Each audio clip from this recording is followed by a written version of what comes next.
bats dragging. In lives across Colorado, It's while you're dreaming of the there hides a terrible secret.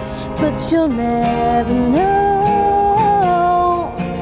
all the pain that I feel. Too many people, too many loved ones, For one thing, I'll love him forever. mask their struggles. And, Too many people, like Patrick McKee. he had a great sense of humor, had tons of friends. But he also had a problem with depression. This teenage son started cutting himself, and his mother, Lydia McKee, did not fully understand why.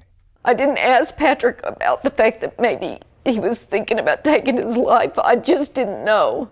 In 2004, 2 days before Christmas, Patrick shoots himself at age 19. I wanted to scream, but I couldn't. It was just too deep in there. And the pain of losing her son did not stop there. There was a lot of anger. There was a lot of guilt. I mean, you go through this feeling of what kind of parent am I? The pain of losing her son I can move over. brought her here. Okay. This is a support group called Parents Surviving Suicide. To me, it's just always under the surface. But if you go around the room, I still can't understand Alan's death. you'll find heart-wrenching stories. He hung himself, and I found him.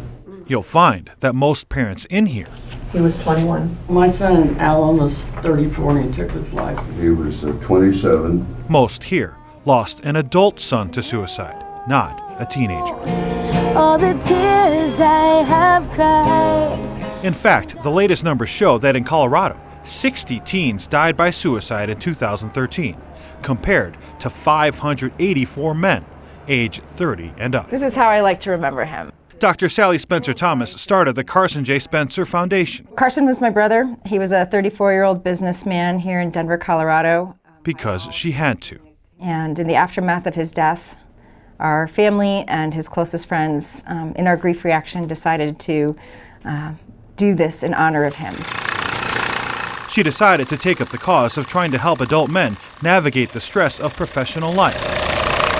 My enduring gold will not quench the thirst of your soul. She wants to help men find help. Yeah, we really want to get upstream from the suicide crisis. The suicide crisis is like stage 4 cancer. Dr. Michael Allen is with the CU Anschutz Depression Center. You don't want to sort of get to people when they're on the ledge. You want to get them while things are still more manageable. And I'll never show all the sadness inside.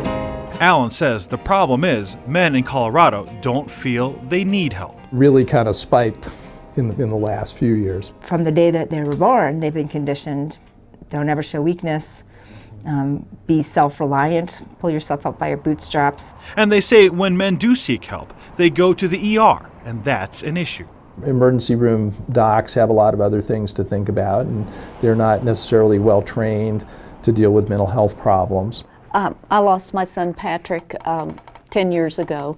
For Lydia, this support group helped heal her wounds, and now she wants to help other parents. I think it's important for people to see that there is another side. You can come out. Why you would leave me and die. The biggest thing is she wants boys and men to recognize the secret shouldn't be secret anymore. Patrick pulled the trigger, but it was the disease that killed him. With photojournalist Goodbye, dragon. Nelson Garcia, 9 News.